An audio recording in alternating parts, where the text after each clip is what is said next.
David, Yes. good. Hi. Are you planning to lead the meeting then? You're more than welcome to if you'd like to. Well, I think it's easier since everybody's there if you would. I will of course add my 2 cents worth when I need to. I just need to pull up the agenda here.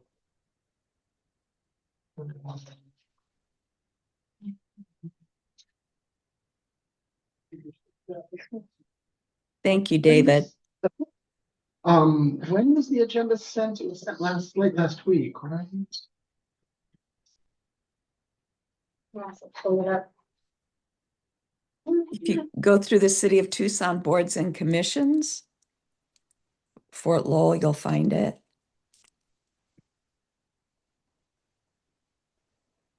Tucson board. Or if you Google Fort Lowell Historic Zone Advisory Board.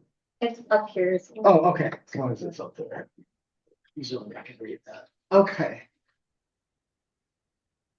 So yes, I guess the first order of business is roll call. So call to order. Are all members present? I think so. Yes. Okay. So do we do our minute review and approval at first from our last meeting? Sorry, I'm having a tough time reading that. Yeah, did did everyone There we go. review Thank you. minutes? What's that? Did everyone review the minutes? Everybody had a chance to review the minutes and ready to Yes. approve or otherwise. Did everyone meet Carl? Hi there. Hi. Carver Struve. I'm with the city. I work with Desiree. I'll be your presenter tonight. Okay, thank you. So any discussion on the minutes? Any revisions? Yes, I have a revision. Okay. Hang on a second. Okay, so this is from the meeting of March 23rd. And the item is number 5, 5259 East Fort Lowell. It says staff provided an update on the perimeter fencing surrounding the adobe ruins of the former schoolhouse. There's an existing condition in the ordinance stating that a perimeter wall must be around the former schoolhouse. The amendment to the specific condition of the ordinance will go before Mayor and Council on April 7th. The condition is actually condition 8, and it refers to a perimeter wall around the whole property, not the ruins of the schoolhouse. There is another condition 25 that is for a permanent 3-foot corral fence to be erected around the ruins. So I think all you need to do is strike that a perimeter wall and change it into, well, just strike that. Yeah. Yeah, that's not totally accurate. We can Yeah. update that language. Yeah. Otherwise, it looks okay. Okay. Any other comments on the minutes? So Entertain. I'll move to approve the minutes. Second. Also, All those in favor of approving the minutes from March 23rd, Aye. say aye. Aye. Those opposed, abstentions. Oh, good. I also noticed we had another person, Matthew and Juhi Evans. Would you care to introduce yourselves? Yes, hi. I'm from the El Presidio Advisory Board, and I was told that I could join this meeting for the zoning code updates. Our historic board is not getting its own, so we're invited to join one of the other historic boards meetings for those updates. So thank you for letting me be here. Of course. Hi there, my name is Matthew. I'm also with the El Presidio neighborhood, so same thing as Juhi. Nice to meet everyone. and I'll just say that we offered to do one with El Presidio, but they're very efficient and they don't really meet that often. They don't have too many, like maybe a couple times a year. So they heard that we're already meeting at other boards and they offer to do it this way. So Great. Welcome. Any other guests that we have? Doesn't.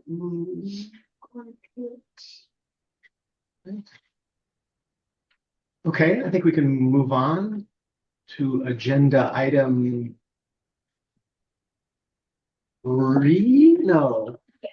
3, call to the audience. Is this easier? No. That's okay. I can, as long as it's zoomed out at this level. So yes, call to the audience. Any public comment on any items on the agenda or other matters relevant? This is Staff Person Jason. No comments were received by the deadline for today's agenda. Okay. All right, we'll move on to code update, which is information. Okay, let me see if I can share my screen, and I have a bit of a presentation to go through here, and then an opportunity for question and answer at the end, or if you have any questions as I'm going through it, feel free to ask them and we can discuss.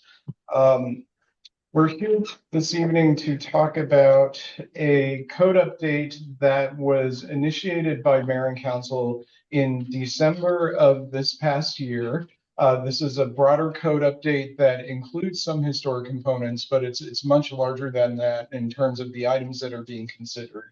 The goal here is to modernize development codes, our development codes, to make them cleaner, more consistent, and easier to use. Really, we're looking at this update to make our processes more efficient, reducing confusion, while continuing to support high quality reviews. And as part of this process, we previously had a survey that went out broadly citywide to stakeholders, asking them to provide any input on the proposed code update and what they might like to see included in that package. Really, this update, though, is intended to be kind of addressing those areas of confusion. It's not intended to be a major policy change. It's just all of those little things that really get in the way of administering the code that we're trying to iron out with this update. And so we did get some bigger ideas, which I think are going to help inform some later code updates, but we're not really taking those on at this point in time. A lot of those things, if they're policy shifts, we want to be able to do specific outreach and community engagement around those. So all of this is really just intended to make the code function better. Our target is to have this item to Mayor and Council by September of 2026 for their consideration. And obviously that process involves community engagement, planning commission meeting, planning commission public hearing, all of those different steps in the process.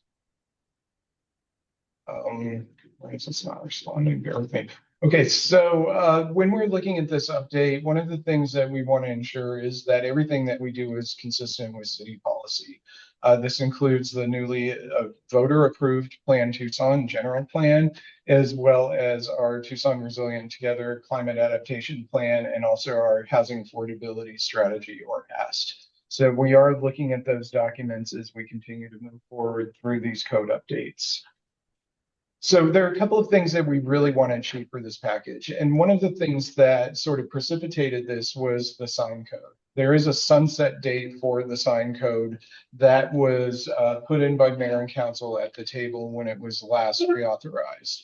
And so one of our intentions is to remove that sunset date because it's gone through 2 cycles of sunset dates at this point in time. So we're looking at requesting that Mayor and Council authorize the sign code, remove the sunset date so that it can just continue to function as it has for the past 8 or so years. There are a couple of minor changes that we're looking at making as well. We've got some areas where people are maybe seeing some loopholes in definitions that we want to tighten with things like pole signs versus monument signs, and people are building building pole signs and putting skirts on them so that they look like monument signs, and getting, having different ways of doing it. And we want to tighten that sort of stuff up, address some areas where there maybe is some additional need for definitions, those sorts of things. But we're not looking at making any significant changes to the sign code other than that.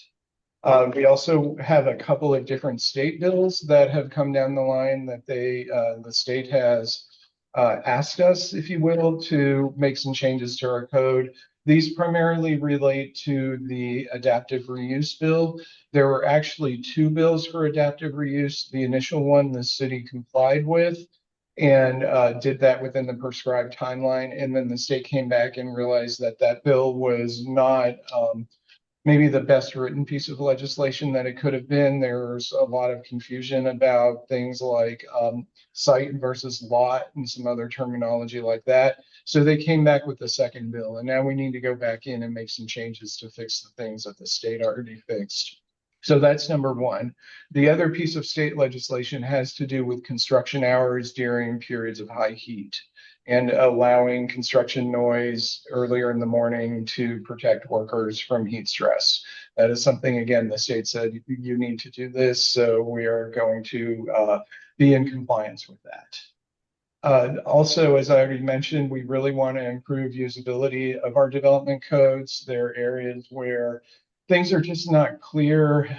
There's inconsistency in language between different parts of the code.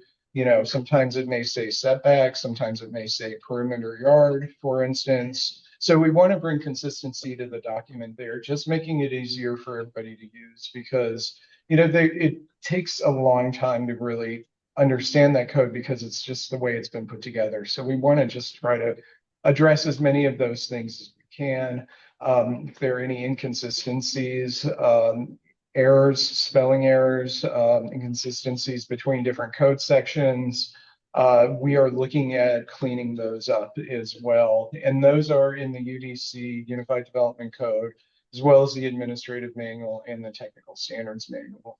You know, a lot of that has to do with things like, you know, requiring 6 paper copies for a submittal. Nobody submits paper copies anymore. It's just stuff that's really out of date, and we just want to clean all of that up as we go forward. As I mentioned earlier, areas identified in previous outreach are being considered, and that includes our last code update package, which was adopted in 2023. At that point, there were, I believe, 9 specific code changes that were identified, and we did some outreach around that as well. And so some of those things we're looking at possibly including in here as well. But again, nothing really major relating to policy. And so this is really not intended to address those areas of significant policy change. So when we looked at everything that we have, we really have about 76 distinct code changes that we're looking at making. Some of them are just 1 or 2 words. Others are putting in some additional procedures, but they really fall into 8 specific categories. These are to reauthorize the sign code, integrate emerging land use and promote adaptive reuse. And I'll talk a little bit more about that in future slides, both adaptive reuse, but also newer land uses that are coming up. You know, battery storage use comes to mind as one that, you know, didn't exist the last time that major changes were done to the code. So we need to figure out how we're going to address it. Looking at also simplifying review processes, removing barriers to housing. Some of that relates to the middle housing code change. Modernizing some of our design standards, especially related to fence and wall height, where we're going to be allowing a little bit taller fences and walls. Clarifying parking standards relating to things like recreational uses, where it's just, we don't feel like the standards are really achieving what we want. So try to just be clearer on what uses have what standards. Improving the code clarity and usability. And then we have a small amendment as well that we're working with the Department of Transportation on clarifying sidewalk and landscape maintenance standards. So that is really just trying to smooth out some outdated language. And then they also want to add some more clarity on the enforcement mechanism. So we're including that in this package. So one of the big things, obviously, is adaptive reuse as it relates to historic structures. If they're not economically viable because the code won't allow them to be reused, then they're more likely to be neglected. And so we're looking at ways that we can help relax some of those standards to encourage more innovative uses of these structures. This includes updating our non-conforming applicability date. Currently in the code, it states that any structure in existence on a specific date in 2015 or prior, you could do an adaptive reuse of that structure. Or if it was non-conforming, you could actually use that structure when in accordance with the code. So that date is getting further and further away as time goes on. So we're proposing to take out that 2015 date and just say 10 years from date of application. So this just allows more flexibility for some of our non-conforming structures.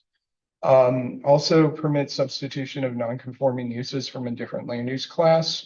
This would allow a non-conforming structure to continue to operate. It would only be uses permitted in that zoning district. So you're not allowing different uses that are already permitted in that district. It's just if it's non-conforming and let's say it's a commercial use and they want to make it a residential use. Maybe they want to go back to residential use.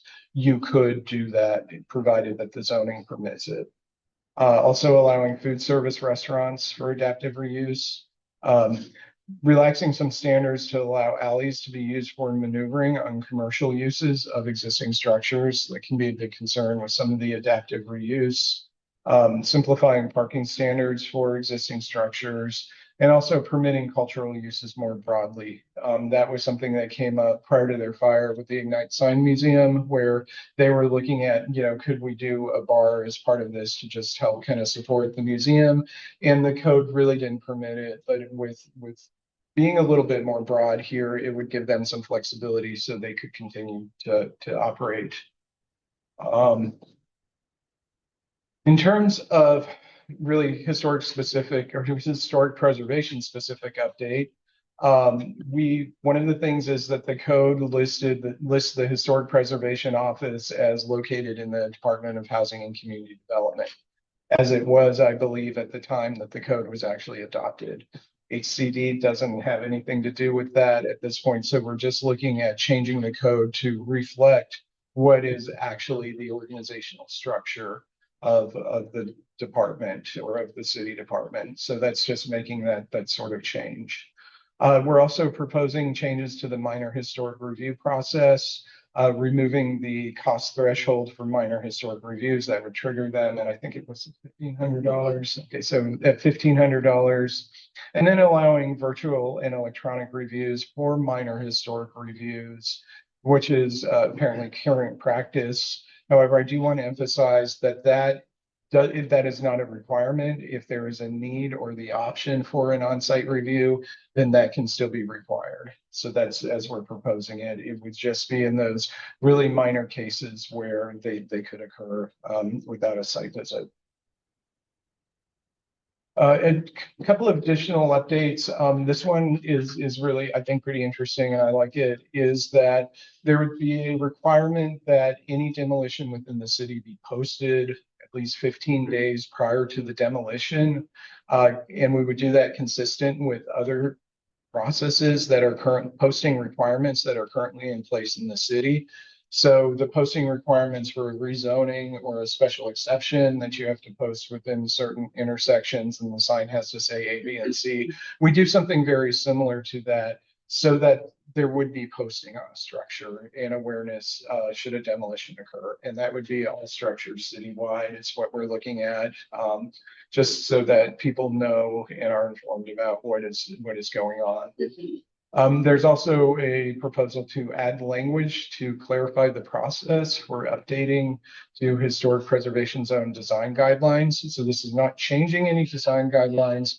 It's simply putting in a process for their updating because currently there is no process outlined. So it's really just saying, okay, that from just a legal standpoint or a policy standpoint, if they get updated and there's no process in place, I think that there's, the potential for just exposure. It's like, how did you update these, if you don't have a process? So it's just really to clarify that so that any changes in the future would follow that process. Just to clarify, that's not going to affect our current No, and change underway. the process that we're going through is essentially what we're looking to put in the code. It's just not written in the code. The only thing currently it says in the code now, it talks about when the design guidelines are the very first adoption of them, which goes to mayor and council. So currently they're could be an interpretation that it has to go to mayor and council, which we don't, want to make it easier it's to go just through the city manager. So it would be essentially codifying what we're doing. I have a question too. Is the demolition posting, is that just in historic zones or that's citywide? Okay, yeah. Any other questions on this slide? Okay, so what we're looking to do next is we're in the process of scheduling 2 public meetings so that we can engage the community on this entire code package. We're looking at early June. Tentatively, we're looking at June 1st and June 8th. Those haven't been publicized yet. There's still a few things that we need to do, but that's about what we're looking to do. The in-person meeting would be in the evening, and we're looking at doing it at Youth on Their Own at Grant and Alvernon, just to really hopefully draw, more of a central location so that's more accessible. And then the second meeting would probably be over lunch, virtual, more for anyone obviously, but the professionals who would be interested in the code so that they can attend. So more information to come on that, and also more information to come on the city's website. We're still working on getting all these red lines in kind of draft form, but we will make them available so everybody can take a look at them and provide comments on those on the very specific draft language for the changes. More to come there. And this is then our timeline, still tentative, but we are in the process of drafting the code amendments, continuing community engagement and input through June. Then we're looking at a planning commission study session in July. If the planning commission moves it forward, it would go to a planning commission public hearing in August, and then consideration by mayor and council in September. Subject to change, but that's really what we're aiming for right now. So if you have any additional feedback on this, or if you just have a thought that comes up after the meeting, anything that you have to add, please feel free. All feedback is valuable. The best way to get through right now is to email Desiree and myself, and we can make sure that we get it integrated into the process. Also, just a quick note about the Arizona Open Meetings Law. If the board wants to provide any comments from the board, the deliberation would need to be in an open meeting that's duly noticed. But if you're looking at providing comments individually, feel free to provide those. It's just if it's deliberated. We encourage you to do it in an open meeting just to keep all of us out of any hot water. Okay. So, yes. I have a question, Yes. and this, it's specifically regarding fence height changes Yes. that you mentioned. But what it brings to mind is if there are, this is like a city code, but there's a historic district code. So say you change your height to 8 feet, ours is currently 6. Which one overrides, or how does that code, the historic district design review guidelines and code, fit into this? I would believe, and I would have to, I'll just caveat this, that I would need to double check the code language, but I believe that the historic district would have more precedence over that because those are site-specific regulations that have gone into effect. Does that? Yeah, usually the HPZ guidelines are more restrictive, kind of scary. So and would that be part of the code then? Would that be explained? I mean, those are the kinds of issues that as a board we deal with because people come and they say, well, we heard this and from the city, but now you're telling us this. So would there be something that says that specific thing in that code? There should be language in there, and I don't want to quote it without looking at it, but there's language in the code about more restrictive standards, and where there is conflict, the more restrictive standards shall apply. Yeah, but we can also look into that if it needs to be more explicit. And oftentimes some of the HPZs do authorize, higher fences, but it's on a case by case basis. But yeah, that's a good question. Yeah. Mary Lou, look into that. Thank you. Thank you. So are you waiting until these public meetings to hear about things that we have struggled with? Or is this? You want to hear about them now? I would love to hear about them now. And if you also want to send an email, that helps us because we're really tracking all of these things in some other files for subsequent code packages. What we're looking at is probably doing one of these code update packages every 2 years at this point in time. So if there are things that are causing pain, yes, we definitely want to know about that because, like I said, we may not get it in this one, but we can really focus on that. Okay. Yeah. Because there are things, we just went through this exercise about design guidelines, right? So there's several things where we don't know how to interpret them. Okay. How to interpret things like development zone, the explanation of development zone. Okay. And the example that is used in the technical standard, which talks about corners. And, if you're across the street from a development zone, across the street from a historic zone, those kinds of things are really difficult to interpret. And when we tried to define them 2 years ago, we had trouble because it ended up being that, your whole district is the development zone. So Right, that was because we're different from other districts. We okay. don't have standard city blocks for one thing. Yeah. Okay. That's But a disacknowledgement of this special zone, which was called out in I guess in the technical manual or something, saying that like this is a semi-rural historic zone, unlike the other 4 in Tucson. And so a total disacknowledgement of what our natural dividers are. And the code is pretty clear in articulating, like it could be a waterway, it could be an alley, but there was no space for the city to interpret that, even to the written language of the code. okay.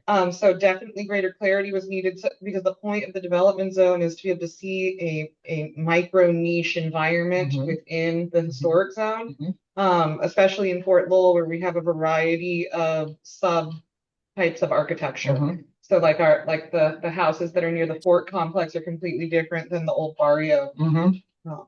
And then another similar confusion was in the definitions. Yeah. That the definitions, depending on whether the definition of a street versus a driveway versus a lane versus an alley, those are the kind of things that in different parts of the code, it was different.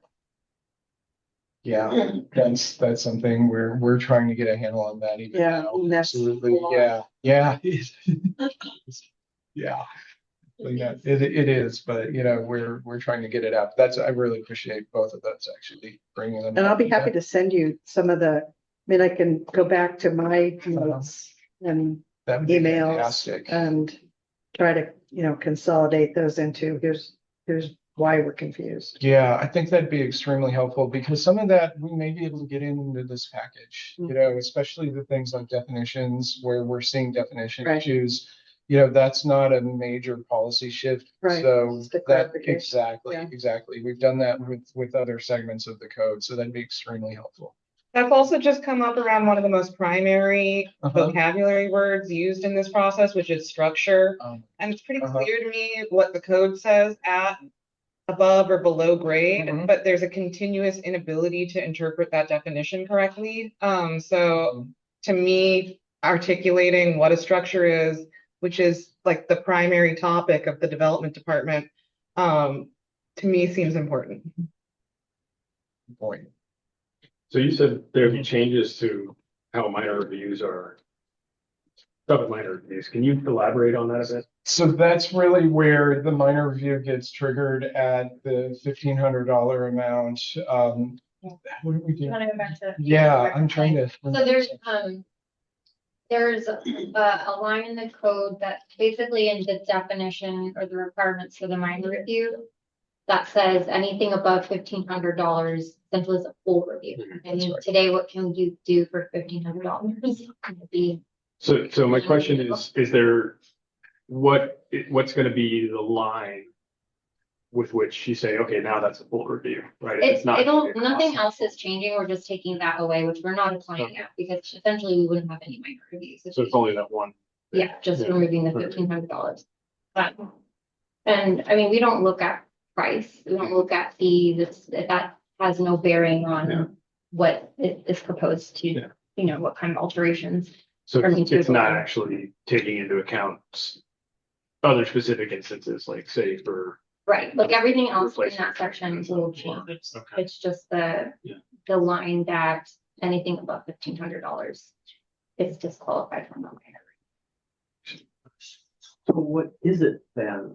Is there a kind of baseline of some sort that? Yeah, I don't have it in front of me, but, I have to pull it up. And it's spelled out too, and this is. Yeah, I mean, it's Narco essentially, like, it defines what qualifies for a full review and what qualifies for a minor review by scope, so by the actual project. So, any new additions, any, changes to the, major alterations to the front facade, like, all of that is full review. Actually, very few scopes of work qualify for a minor review. It's generally restricted to things that don't require a permit, or minor work like re-roofing, solar panels, rainwater harvesting equipment, mechanical equipment. So yeah, there is kind of a list of things. Then next question about minor review process generally, is the application still gonna be the same? So this is just what Carter's presenting is just a code related update. This has no bearing on the application. I am working on the application separately, completely separately. But that's not governed by the code? No. Okay, that's all. I'm gonna go I back sh- for a minute to demolition and structure, because I think your presentation says all buildings, right? Correct. Yeah, versus structures. So then you wouldn't be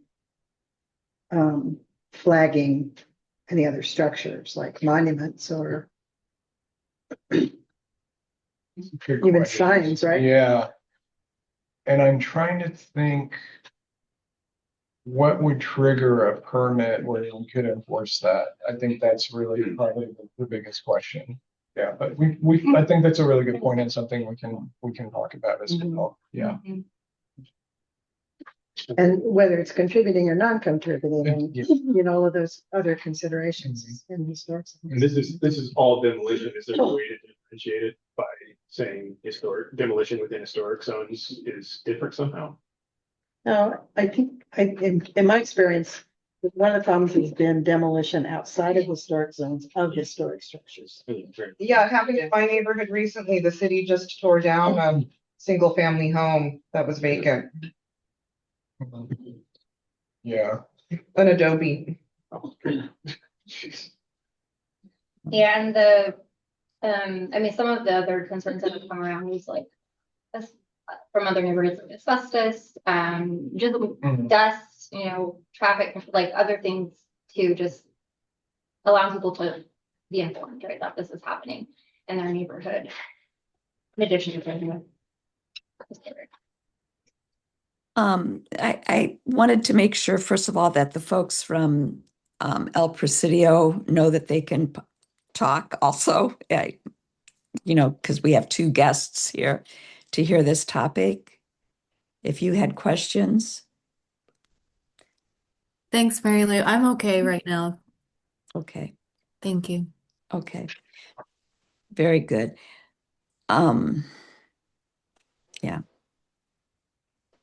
But once you can talk the red lines, we will have the red line version available.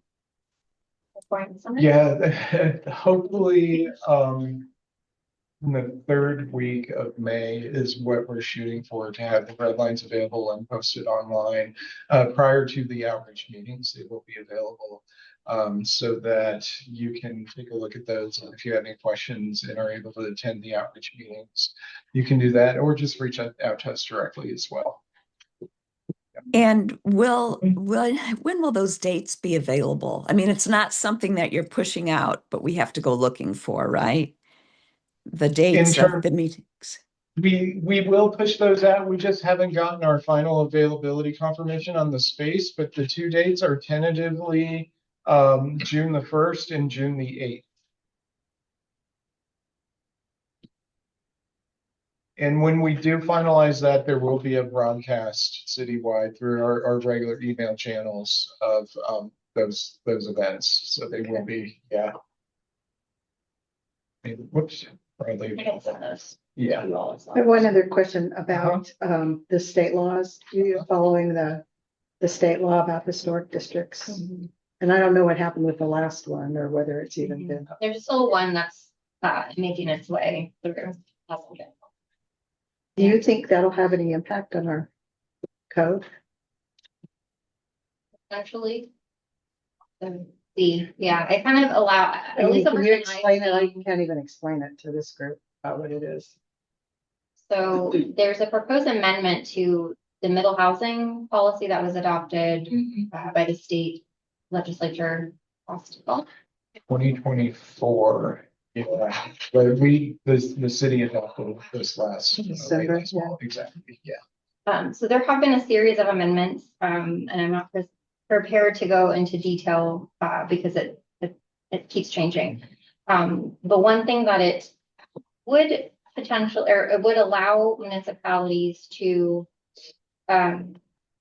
essentially, if middle housing is proposed in a historic district, and the way it's written currently is a national register historic district, and there's a building that's going to be demolished, that the middle housing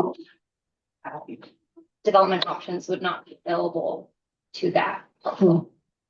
So that's one piece that affects historic preservation. There might be some other pieces I'm not remembering, but that would be the main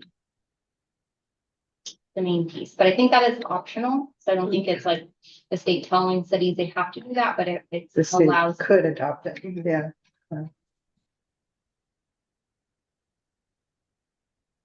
And then the other question I have is about adaptive reuse. Are you talking about across the board adaptive reuse of residential and commercial, or?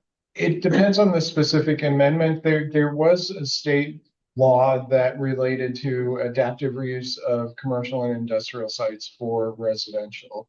And those changes were made in 2020, late 2024, I think. Nobody has actually used that segment of the code. I have to be honest, it was just kind of an exercise in frustration because the state said you have to do this, and it felt like it was for a specific project in another jurisdiction. We put the changes in there, and it's just not really being used. You know, we have some other adaptive reuse provisions which have led to some pretty successful reuses, you know, closer in. So that's more what we're thinking about, as well as a lot of commercial adaptive reuse of structures. But it just varies. So currently, if you wanted to take a commercial, something that's currently in use as commercial, and you want to adapt it to residential, you'd have to rezone. You could probably do that under this new provision. You know, you have to look case by case, but you actually would probably have some flexibility to do that, but there would still be just with a change of use. Or? Yeah, it would be under the adaptive reuse provisions, which allow, it's a very weirdly written law. It allows like a certain percentage of structures to be adaptively reused within the city. I think it was like 10%. So you could put it under there. It was just, I never quite understood how that was written or what they were trying to achieve. But I think you could probably do that. But that's also assuming that use is likely permitted in that zoning district regardless, unless it was like an industrial zone or something. If you wanted to convert, yeah. So there may be better ways to do it under the code. Yeah, or a little simpler. I think they should turn all those empty big box stores. Oh, I know. You know, yeah, and we've been looking at that with the CCT and, you know, trying to do some adaptive reuse on those enormous parking lots that we have all over the city as well. But you're right. I mean, those are a challenge. Sure. Yeah. So are the commissary, is that sort of an adaptive reuse type situation? Yes. That's a good one to put it. Yeah. Do you think like generally that part of the code is more discussing like individual building uses, like just generally it's more in a commercial context? I generally think so, at least here in Tucson. You know, if you're in somewhere in Massachusetts and you've got an old mill that you want to convert to housing, I think that makes more sense. But I just with our building stock, I don't see a lot of large structures, you know, unless it were like big box retail or something that would be converted to adaptive reuse. I think most of what we've seen has been residential being converted to commercial. Mhm. Exactly. And that's another thing in this zone that could Uh-huh. happen. Potentially, Mhm. yeah. Yeah, I mean, like we've seen a lot of that in Main Gate. We've seen Right, some yeah. stuff happen there and a couple of areas around there. And also like just like use, commercial use, like Mhm. to be more friendly towards different uses of an existing commercial building for a new Mhm. commercial use. Exactly. Yeah. Yeah, and that's a really good point because that's where like removing that requirement of what was it?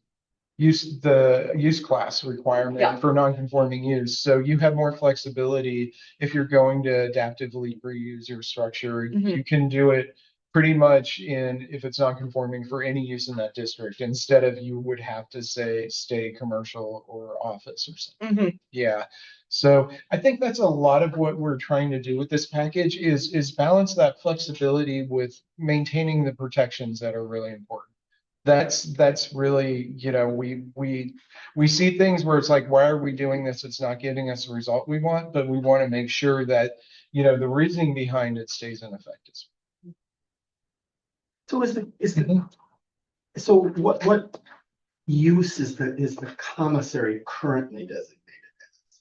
I'm not sure if I'm using the right language at all, but is it? It's still zone residential. It's zone, still but- zoned residential, Okay. but because of the park, they were able to change the use to park use. Okay. Right, so, and then it, because they didn't go through rezoning to do it, they just decided that that it could be done because it's in the part of the park.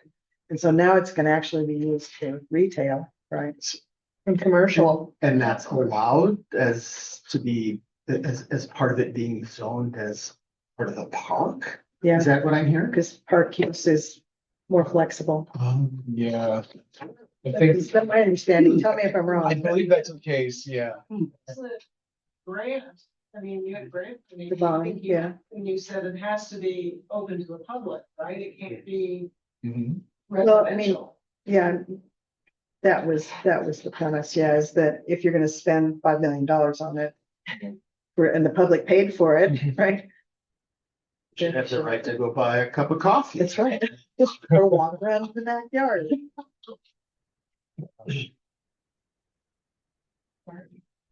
Any other questions on this? All right, well, thank you for your time on this and Thank definitely, yes, please reach out if you have any questions or anything else comes up. Okay, thanks, Barbara. Thank you. Thank you, Carver. Can we move on to agenda item number 5? Minor review. Staff will provide an update on recent or upcoming minor reviews if there are. This is staff person Jason. There has been nothing in the system for minor reviews or full reviews. Did the gate on Fort Lowell go through minor review? Yes. But their follow-up minor review. Did- I know, I'm assuming all of you got the email, the decision letter and the final approved plans. Yeah. Have you seen the? I just saw the email. Okay. Yeah, I saw Not the it. photo. You don't have an application yet for minor review from 5259. But speaking of that, so it relates to a minor review, so 5259. That was the one that went through mayor and council ordinance. There was a revision to allow the applicant to apply for a perimeter fence. So that passed, so the applicant can now apply for perimeter fence. So I have not seen or heard anything yet.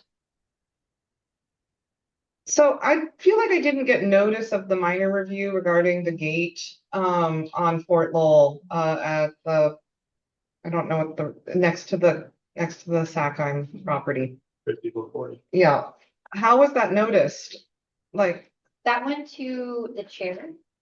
okay. To me. So yeah, the minor reviews only go to one person from each board. So one Okay. representative, whoever the board decides as a representative to do minor reviews, and then one representative from PRS. And it was done virtually with a presentation of the new proposed gate, which kind of followed the guidelines totally differently. And it matches the gate that's currently on the house, which is a black wrought iron gate. And it sits with more character than the originally proposed gate. It sits with appropriate, I should say, character for that gate site. Mary Lou, I don't think that's true. I don't think it matches the gate on the house. And it's not black. We approved rusted metal. The gate on the house is black I remember the gate on the house. on the front of the house, the entry gate. I don't know. And what was the decision letter matched, or the design in the decision letter did not say that it matched the front of the house or that it was black. It just showed the rusted metal with more of a The curved. wavy metal gate. Mhm. It's rebar, I think, or Mhm. square. I don't know. Yeah, so in general, our practice is to send the minor reviews to whomever the board decides is the representative for the minor review. That doesn't And go I did do that, Elaine. And I didn't feel qualified to do the minor review for that particular Yeah. feature.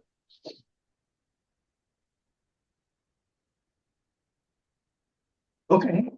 Any other comment on that? No, I mean, we can walk over there and look at It's okay, walk over and look, yes. Black or not. I don't think that's what was approved. Okay, staff updates and future agenda items.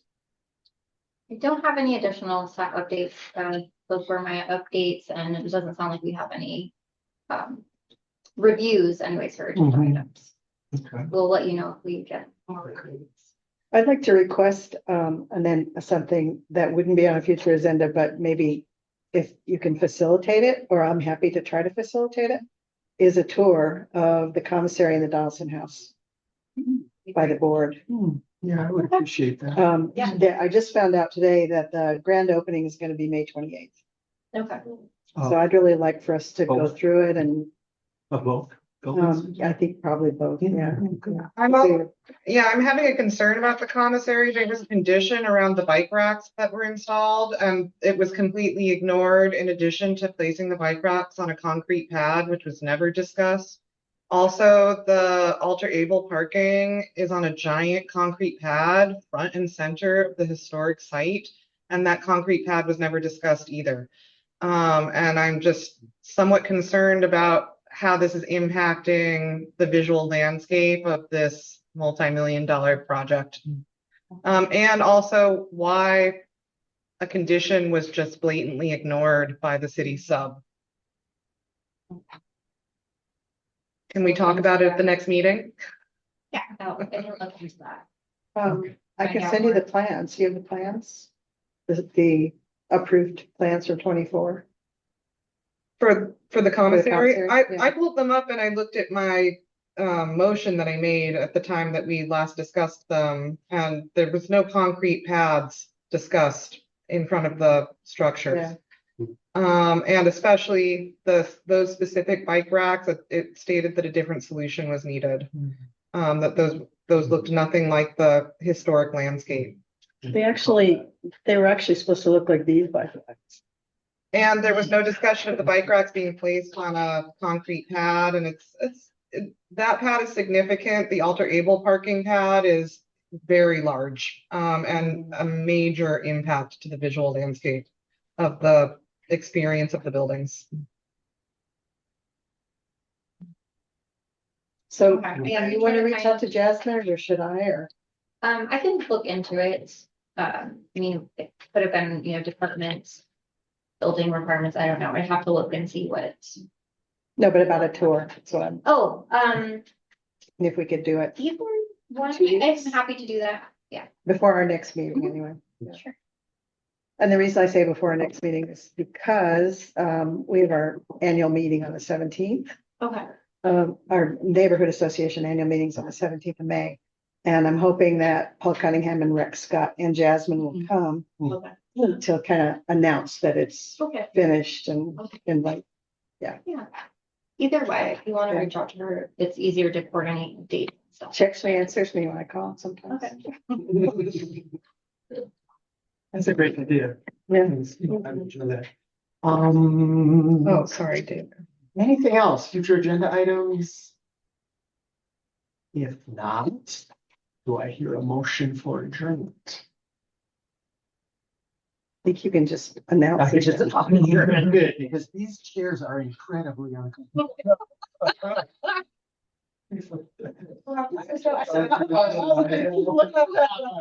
don't know, maybe. So, Hey. Thank you. Okay. 21. 6:21, that's a. At least a moderate. Record. It's not- That's a record. Thank you. Thank you. Yeah.